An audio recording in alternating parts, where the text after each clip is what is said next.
परम सत्कारयोग साध संगत जी, ਸਾਰੇ ਹੀ ਆਪਣੀ ਰਸਨਾ ਪਵਿੱਤਰ ਕਰ ਲਈਏ ਤੇ ਆਖੀਏ ਧੰਨ ਸ੍ਰੀ ਸਤਿਗੁਰੂ ਰਾਮ ਸਿੰਘ ਜੀ, ਧੰਨ ਸ੍ਰੀ ਸਤਿਗੁਰੂ ਜਗਜੀਤ ਸਿੰਘ ਜੀ, ਧੰਨ ਸ੍ਰੀ ਸਤਿਗੁਰੂ ਉਦੈ ਸਿੰਘ ਜੀ।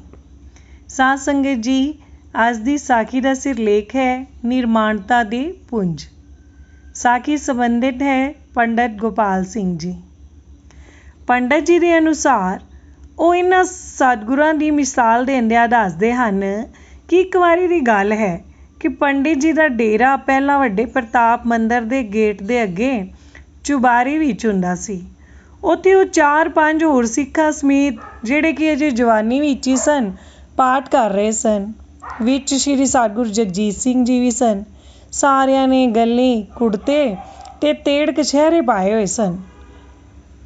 ਸਾਰਿਆਂ ਨੇ ਸਿਰ 'ਤੇ ਦਸਤਾਰਾਂ ਸਜਾਈਆਂ ਹੋਈਆਂ ਸਨ। ਤਾਂ ਇਹਨਾਂ ਨੂੰ ਹੇਠਾਂ ਇੱਕ ਮਹਿੰਦਰ ਸਿੰਘ ਨਾਮ ਦਾ ਨਿਰੰਕਾਰੀਆ ਸਿੱਖ ਮਿਲਣ ਆਇਆ। ਗਰਮੀ ਦੇ ਦਿਨ ਸਨ। ਉਸ ਨੇ ਹੇਠਾਂ ਕਿਸੇ ਸਿੱਖ ਨੂੰ ਅੱਗੇ ਸ਼੍ਰੀ ਸਤਿਗੁਰੂ ਜੀ ਦੇ ਦਰਸ਼ਨ ਕਰਨ ਦੀ ਇੱਛਾ ਪ੍ਰਗਟ ਕੀਤੀ। ਪਾਤਸ਼ਾਹ ਜੀ ਹੁਕਮ ਕੀਤਾ, ਉਹਨਾਂ ਨੂੰ ਉੱਪਰ ਆਉਣ ਦਿਓ। ਉਹ ਨਿਰੰਕਾਰੀ ਸਿੱਖ ਉੱਪਰ ਆ ਗਿਆ ਤਾਂ ਉਸਨੇ ਵੇਖਿਆ ਕਿ ਸਾਰੇ ਇੱਕੋ ਜਿਹੇ ਹੀ ਹਨ। ਸਾਰਿਆਂ ਨੇ ਇੱਕੋ ਜਿਹੇ ਕੱਪੜੇ ਪਾਏ ਹੋਏ ਹਨ। ਸਤਿਗੁਰੂ ਜੀ ਨੂੰ ਨਮਸਕਾਰ ਕਰਕੇ ਅਰਜ਼ ਕੀਤੀ, ਪਾਤਸ਼ਾਹ ਜੀ, ਸਾਰਿਆਂ ਨੇ ਇੱਕੋ ਜਿਹਾ ਭੇਸ ਬਣਾਇਆ ਹੋਇਆ ਹੈ ਤੇ ਫਿਰ ਆਪ ਵਿੱਚ ਤੇ ਇਹਨਾਂ ਦੂਜਿਆਂ ਵਿੱਚ ਫਰਕ ਕੀ ਹੈ? ਸੱਚੇ ਪਾਤਸ਼ਾਹ ਜੀ ਨੇ ਬਚਨ ਕੀਤਾ, ਬਹੁਤ ਫਰਕ ਹੈ ਇਹਨਾਂ ਵਿੱਚ ਤੇ ਮੇਰੇ ਵਿੱਚ। ਉਸ ਸਿੱਖ ਦੇ ਮਨ ਵਿੱਚ ਸੀ ਕਿ ਇਸ ਨੂੰ ਗੁਰੂ ਹੋਣ ਦਾ ਮਾਣ ਹੋਵੇਗਾ ਤੇ ਇਹ ਪਤਾ ਨਹੀਂ ਕੀ ਜਵਾਬ ਦੇਵੇਗਾ ਕਿ ਮੈਂ ਇਸ ਤਰ੍ਹਾਂ ਦਾ ਹਾਂ। ਪਰ ਸ਼ਾਂਤੀ ਦੇ ਸਰੂਪ ਸ਼੍ਰੀ ਸਤਿਗੁਰੂ ਜੀ ਨੇ ਜਵਾਬ ਦਿੱਤਾ, ਇਹਨਾਂ ਤੇ ਮੇਰੇ ਵਿੱਚ ਇਹੀ ਫਰਕ ਹੈ ਕਿ ਇਹਨਾਂ ਵਿੱਚ ਗੁਣ ਬਹੁਤ ਹਨ ਜੋ ਮੇਰੇ ਵਿੱਚ ਨਹੀਂ ਹਨ। ਇਹ ਬਚਨ ਸੁਣ ਕੇ ਉਸ ਮਹਾਂਪੁਰਖ ਦਾ ਤਾਂ ਲੱਕ ਹੀ ਟੁੱਟ ਗਿਆ। ਧੰਨ ਹਨ ਮੇਰੇ ਸਤਿਗੁਰੂ ਜਗਜੀਤ ਸਿੰਘ ਜੀ, ਇੰਨੀ ਨਿਰਮਾਨਤਾ ਕਿ ਆਪਣੇ ਆਪ ਨੂੰ ਸਾਰਿਆਂ ਤੋਂ ਹੀ ਛੋਟਾ ਕਹਿਣਾ। ਇੱਕ ਸਾਖੀ ਹੋਰ ਸੁਣਾਉਂਦੇ ਨੇ ਪੰਡਿਤ ਗੋਪਾਲ ਸਿੰਘ ਜੀ। ਪੰਡਿਤ ਗੋਪਾਲ ਸਿੰਘ ਜੀ ਨੇ ਦੱਸਿਆ ਕਿ ਕਿਸੇ ਦੇ ਵੱਡੇ ਤੋਂ ਵੱਡੇ ਔਗਣ ਨੂੰ ਬਖਸ਼ ਦੇਣਾ ਤੇ ਬੈਰੀ ਨੂੰ ਵੀ ਮਿੱਤਰ ਕਰਨਾ ਸਿਰਫ ਤੇ ਸਿਰਫ ਆਪਣੀ ਸ਼ਖਸੀਅਤ ਨਾਲ। ਜਿਵੇਂ ਕਿ ਉਹਨਾਂ ਮੁਤਾਬਕ ਸਾਰਿਆਂ ਤੋਂ ਵੱਡਾ ਕੰਮ ਸ਼੍ਰੀ ਸਤਿਗੁਰੂ ਜੀ ਨੇ ਸਤਿਗੁਰੂ ਰਾਮ ਸਿੰਘ ਜੀ ਦੇ ਪ੍ਰਗਟ ਹੋਣ ਦੀ ਜਗ੍ਹਾ ਰਾਈਆਂ ਨੂੰ ਆਜ਼ਾਦ ਕਰਾਉਣਾ ਕੀਤਾ ਹੈ। ਸ਼੍ਰੀ ਸਤਿਗੁਰੂ ਹਰੀ ਸਿੰਘ ਜੀ ਦੇ ਵੇਲੇ ਤੇ ਫਿਰ ਸਾਧੂ ਪ੍ਰਤਾਪ ਸਿੰਘ ਜੀ ਦੇ ਵੇਲੇ ਵੀ ਰਾਈਆਂ ਦੇ ਉਸ ਸਥਾਨ 'ਤੇ ਜਿੱਥੇ ਸ਼੍ਰੀ ਸਤਿਗੁਰੂ ਰਾਮ ਸਿੰਘ ਜੀ ਦਾ ਪ੍ਰਕਾਸ਼ ਹੋਇਆ, ਨਿਹੰਗ ਸਿੰਘਾਂ ਦਾ ਕਬਜ਼ਾ ਸੀ। ਕਚਹਿਰੀ ਵਿੱਚ ਮੁਕੱਦਮਾ ਚੱਲਦਾ ਸੀ। ਸਭ ਤੋਂ ਵੱਡਾ ਕੰਮ ਸਤਿਗੁਰੂ ਜੀ ਨੇ ਇਹ ਕੀਤਾ ਕਿ ਉਹ ਮੁਕੱਦਮਾ ਜਿੱਤਿਆ। ਭਾਵੇਂ ਮੁਕੱਦਮਾ ਕੋਰਟ ਵਿੱਚੋਂ ਜਿੱਤੇ ਸਨ, ਪਰ ਫਿਰ ਵੀ ਪਿਆਰ ਤੇ ਸਤਿਕਾਰ ਕਿਸੇ ਨੂੰ ਦੇਣਾ ਤੇ ਮਿੱਠਾ ਬੋਲਣਾ, ਇਹ ਇਹਨਾਂ ਦੇ ਹਿੱਸੇ ਹੀ ਆਇਆ ਹੈ। ਉਦਾਰਤਾ ਦੀ ਮਿਸਾਲ ਇਹਨਾਂ ਨੇ ਕੋਰਟ ਵਿੱਚੋਂ ਕੇਸ ਜਿੱਤ ਕੇ ਵੀ ਉਹਨਾਂ ਸਿੰਘਾਂ ਨੂੰ ਕਾਰ ਤੇ ਹੋਰ ਬਹੁਮੁੱਲੇ ਪਦਾਰਥ ਭੇਟਾ ਦੇ ਕੇ ਰਾਈਆਂ ਤੋਂ ਵਿਦਾ ਕੀਤਾ। ਪੰਡਿਤ ਜੀ ਦੇ ਕਹਿਣ ਮੁਤਾਬਕ ਇੰਨੀ ਉਦਾਰਤਾ, ਖਿਮਾ ਕਰਨਾ, ਕੋਈ ਕਿੱਡਾ ਵੱਡਾ ਹੀ ਅਪਰਾਧ ਕਰੇ ਉਸ ਨੂੰ ਗੁੱਸਾ ਨਹੀਂ ਕਰਨਾ। ਜੇ ਕੋਈ ਗੱਲ ਕਿਸੇ ਨੂੰ ਸਮਝਾਉਣੀ ਵੀ ਹੋਵੇ ਤਾਂ ਉਹ ਵੀ ਸਮਝਾਉਣ ਦਾ ਐਸਾ ਤਰੀਕਾ ਵਰਤਣਾ ਕਿ ਜਿਸ ਨਾਲ ਅਗਲੇ ਨੂੰ ਮਹਿਸੂਸ ਹੀ ਨਾ ਹੋਵੇ। ਪੰਡਿਤ ਜੀ ਅਨੁਸਾਰ ਉਹ ਕਹਿੰਦੇ ਹਨ ਕਿ ਗੁੱਸਾ ਤਾਂ ਉਹਨਾਂ ਨੇ ਕਰਦਿਆਂ ਕਦੇ ਵੇਖਿਆ ਹੀ ਨਹੀਂ ਸਤਿਗੁਰੂ ਜੀ ਨੂੰ। ਵੱਡੀ ਤੋਂ ਵੱਡੀ ਗੱਲ ਨੂੰ ਵੀ ਸੁਣ ਕੇ ਸਹਾਰ ਲੈਂਦੇ ਸਨ। ਹਰ ਸਿੱਖ ਨਾਲ ਪਿਆਰ ਕਰਦੇ ਹਨ, ਧੀਰਜ ਬਹੁਤ ਹੈ। ਹਰ ਇੱਕ ਦੀ ਗੱਲ ਬੜੀ ਹੀ ਪਿਆਰ ਨਾਲ ਸੁਣਦੇ ਹਨ।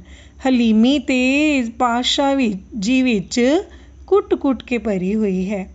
ਪੰਡਿਤ ਜੀ ਦੱਸਦੇ ਹਨ ਕਿ ਸੱਚੇ ਪਾਤਸ਼ਾਹ ਜੀ ਦੀਵਾਲੀ ਤੇ ਅੰਮ੍ਰਿਤਸਰ ਗਏ ਹੋਏ ਸਨ। ਉੱਥੇ ਇੱਕ ਨੀਲੀ ਪੱਗ ਵਾਲੇ ਬਜ਼ੁਰਗ ਬਹੁਤ ਬਿਰਧ ਸਨ। ਉਸ ਨੇ ਆ ਕੇ ਮੱਥਾ ਟੇਕਿਆ ਤੇ ਆਪਣਾ ਹਾਲ ਦੱਸਿਆ ਕਿ ਉਸ ਦੇ ਮੁੰਡੇ ਉਸ ਦੀ ਸੇਵਾ ਨਹੀਂ ਕਰਦੇ। ਤਾਂ ਪਾਤਸ਼ਾਹ ਜੀ ਨੇ ਉਸ ਨੂੰ ਸ਼੍ਰੀ ਭੈਣੀ ਸਾਹਿਬ ਲਿਆ ਕੇ ਉਸ ਦੀ ਸੇਵਾ ਕਰਨ ਲਈ ਸੋਚਿਆ। ਕਹਿੰਦੇ ਹਨ, ਜਿਸ ਦਾ ਕੋਈ ਨਾ ਹੋਵੇ ਉਹਦਾ ਰੱਬ ਹੁੰਦਾ ਹੈ। ਇਹ ਰੱਬ ਹੀ ਹੈ ਜਿਸ ਨੂੰ ਉਸ ਦੀ ਚਿੰਤਾ ਲੱਗ ਗਈ। श्री सतगुरु जी हुक्म किया, तरसेम सिंह इस नूं श्री भैणी साहब नाल लैके जाना है। तरसेम सिंह ने तो श्री सतगुरु जी दे नाल ही आउणा सी। उसने नाथ जी हट्टी वालियां नूं सतगुरु जी दा हुक्म सुना दिता। प्यारा सिंह नाथ जी भी मेले दा काम खत्म करके श्री भैणी साहब आ गए। सच्चे पातशाह जी गरीबां ते बेसहारियां दी मदद करन लई तां हर वक्त तत्पर रहिंदे हन। पातशाह जी ने नाथ जी नूं आउंदियां ही पुछया, ਉਹ ਬਜ਼ੁਰਗ ਕਿੱਥੇ ਹਨ? ਨਾਥ ਜੀ ਨੇ ਦੱਸਿਆ ਕਿ ਕੰਮ ਦੇ ਰੁਝੇਵਿਆਂ ਤੋਂ ਵਿਹਲਾ ਹੋ ਕੇ ਜਦ ਮੈਂ ਉਸ ਨੂੰ ਲੱਭਿਆ ਤਾਂ ਉਹ ਪਤਾ ਨਹੀਂ ਕਿੱਥੇ ਚਲਾ ਗਿਆ, ਮਿਲਿਆ ਹੀ ਨਹੀਂ। ਪੰਡਿਤ ਜੀ ਦੱਸਦੇ ਹਨ ਕਿ ਸਤਿਗੁਰੂ ਜੀ ਨੇ ਕਈ ਵਾਰੀ ਉਸ ਸਿੱਖ ਦਾ ਵਰਣਨ ਕਰਨਾ। ਇਸ ਤਰ੍ਹਾਂ ਲੱਗਦਾ ਸੀ ਜਿਵੇਂ ਸਤਿਗੁਰੂ ਜੀ ਨੂੰ ਉਹਦੇ ਨਾ ਮਿਲਣ ਦਾ ਬੜਾ ਹੀ ਅਫਸੋਸ ਸੀ। ਸੱਚੇ ਪਾਤਸ਼ਾਹ ਜੀ ਦਾ ਇਹ ਹੈ ਬੇਸਹਾਰਾ ਬਜ਼ੁਰਗਾਂ ਤੇ ਅਪਾਹਿਜਾਂ ਪ੍ਰਤੀ ਪਿਆਰ। ਕਈ ਲੱਖ ਰੁਪਈਆ ਮਹੀਨੇ ਦਾ ਪਾਤਸ਼ਾਹ ਜੀ ਦਵਾਈਆਂ 'ਤੇ ਖਰਚ ਕਰਦੇ ਹਨ, ਜਿਹੜੀਆਂ ਬਿਰਧਸ਼ਾਲਾ ਵਿੱਚ ਰਹਿ ਰਹੇ ਬਜ਼ੁਰਗਾਂ ਵਾਸਤੇ ਆਉਂਦੀਆਂ ਹਨ। ਹਜ਼ਾਰਾਂ ਰੁਪਏ ਖਰਚ ਕੇ ਉਹਨਾਂ ਦੇ ਆਪਰੇਸ਼ਨ ਕਰਾਉਂਦੇ ਹਨ। ਹਰ ਰੋਜ਼ ਉਹਨਾਂ ਕੋਲ ਜਾ ਕੇ ਦਰਸ਼ਨ ਦਿੰਦੇ ਹਨ। ਪੰਡਿਤ ਜੀ ਮੁਤਾਬਕ ਸਤਿਗੁਰੂ ਜੀ ਤਾਂ ਕਿਸੇ ਦਾ ਦੁੱਖ ਦੇਖ ਹੀ ਨਹੀਂ ਸਕਦੇ। ਜਿਸ ਤਰ੍ਹਾਂ ਬਾਣੀ ਵਿੱਚ ਲਿਖਿਆ ਹੈ, ਪ੍ਰਭ ਦਾਸ ਕਾ ਦੁੱਖ ਨਾ ਖਵ ਸਕੈ। ਸਤਿਗੁਰੂ ਜੀ ਬਿਨਾਂ ਕਿਸੇ ਵਿਤਕਰੇ ਦੇ, ਭਾਵੇਂ ਉਹ ਕਿਸੇ ਵੀ ਕੌਮ ਧਰਮ ਦਾ ਹੋਵੇ, ਉਸ ਦਾ ਦੁੱਖ ਦੇਖ ਨਹੀਂ ਸਕਦੇ। ਕਿਸੇ ਦਾ ਦੁੱਖ ਆਪ ਅਨੁਭਵ ਕਰਦੇ ਹਨ। ਗਰੀਬਾਂ ਨੂੰ ਉੱਚਾ ਕਰਨ ਦਾ ਪੂਰਾ ਯਤਨ ਕਰਦੇ ਹਨ। ਨੀਚੋ ਊਚ ਕਰੈ ਮੇਰਾ ਗੋਬਿੰਦ। ਪੰਡਿਤ ਜੀ ਇੱਕ ਵਾਰੀ ਦੀ ਘਟਨਾ ਸੁਣਾਉਂਦੇ ਹਨ ਕਿ ਉਹ ਸੱਚੇ ਪਾਤਸ਼ਾਹ ਜੀ ਨਾਲ ਬੈਂਕਾਕ ਦੌਰੇ 'ਤੇ ਸਨ। ਉੱਥੋਂ ਸੈਨ ਸੁਖ ਸਮੁੰਦਰ ਦੇ ਕਿਨਾਰੇ ਗਏ। ਨਾਲ ਗੁਰਮੁਖ ਸਿੰਘ ਡਰਾਈਵਰ ਵੀ ਸੀ। ਜਦੋਂ ਸਮੁੰਦਰ ਤੋਂ ਵਾਪਸ ਤੁਰਨ ਲੱਗੇ ਤਾਂ ਮੀਂਹ ਬਹੁਤ ਪੈਣ ਲੱਗ ਪਿਆ। ਸਤਿਗੁਰੂ ਜੀ ਹੁਕਮ ਕੀਤਾ, ਪਹਾੜੀ ਦੇ ਉੱਤੋਂ ਦੀ ਹੋ ਕੇ ਜਾਣਾ ਹੈ। ਡਰਾਈਵਰ ਦੇ ਨਾਲ ਪੰਡਿਤ ਜੀ ਨੇ ਵੀ ਅਰਜ਼ ਕੀਤੀ, ਗਰੀਬ ਨਿਵਾਜ ਪਹਾੜੀ 'ਤੇ ਕੀ ਕਰਨ ਜਾਣਾ ਹੈ? ਮੀਂਹ ਇੰਨਾ ਪੈ ਰਿਹਾ ਹੈ, ਫਿਰ ਕਿਸੇ ਦਿਨ ਚੱਲ ਪਵਾਂਗੇ। ਪਰ ਸਤਿਗੁਰੂ ਜੀ ਨੇ ਹੁਕਮ ਕੀਤਾ, ਨਹੀਂ, ਪਹਾੜੀ ਦੇ ਉੱਤੋਂ ਦੀ ਹੀ ਜਾਣਾ ਹੈ। ਹੁਕਮ ਮੰਨ ਕੇ ਗੁਰਮੁਖ ਸਿੰਘ ਡਰਾਈਵਰ ਨੇ ਗੱਡੀ ਪਹਾੜੀ ਵੱਲ ਮੋੜ ਲਈ। ਜਦ ਥੋੜ੍ਹੀ ਦੂਰ ਗੱਡੀ ਗਈ ਤਾਂ ਕੀ ਵੇਖਦੇ ਹਨ ਕਿ ਇੱਕ ਸਿਆਮੀ ਦੀ ਗੱਡੀ ਪੱਕੀ ਸੜਕ ਤੋਂ ਥੱਲੇ ਲੈ ਕੇ ਚਿੱਕੜ ਵਿੱਚ ਖੁੱਭ ਗਈ ਹੋਈ ਸੀ। ਉਹ ਵਿਚਾਰਾ ਇਕੱਲਾ ਸੀ। ਸੱਚੇ ਪਾਤਸ਼ਾਹ ਜੀ ਨੇ ਉਹਦੇ ਕੋਲ ਜਾ ਕੇ ਗੱਡੀ ਰੁਕਵਾਈ ਤੇ ਹੁਕਮ ਕੀਤਾ, ਸਾਰੇ ਹੀ ਥੱਲੇ ਉਤਰੋ। ਜਦ ਸੱਚੇ ਪਾਤਸ਼ਾਹ ਜੀ ਆਪ ਉਤਰ ਗਏ ਸਨ ਤਾਂ ਹੋਰ ਕਿੱਦਾਂ ਗੱਡੀ ਵਿੱਚ ਬੈਠ ਸਕਦੇ ਸਨ।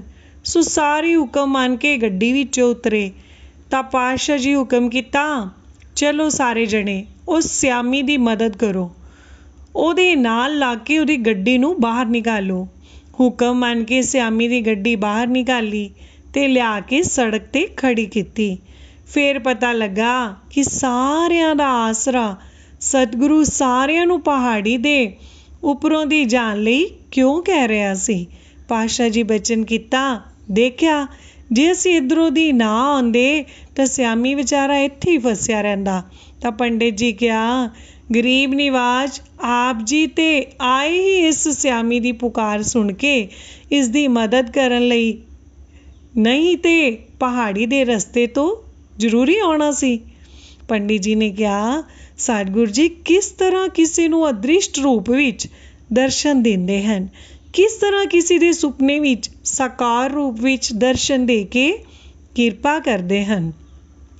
ਲੇਖਕ ਨੇ ਸਾਰੀਆਂ ਸਾਖੀਆਂ ਦੀ ਹਾਮੀ ਭਰੀ ਕਿ ਗਰੀਬ ਨਿਵਾਜ ਸ਼੍ਰੀ ਰਾਮ ਚੰਦਰ ਜੀ ਵਾਂਗੂ, ਸ਼੍ਰੀ ਕ੍ਰਿਸ਼ਨ ਜੀ ਵਾਂਗੂ ਹਜ਼ਾਰਾਂ ਮੀਲਾਂ ਦੇ ਫਾਸਲੇ 'ਤੇ ਵੀ ਹਾਰਦਕ ਅਰਦਾਸ ਮਨਜ਼ੂਰ ਕਰਦੇ ਹਨ ਤੇ ਹਮੇਸ਼ਾ ਹੀ ਬਖਸ਼ਿਸ਼ ਕਰਦੇ ਹਨ।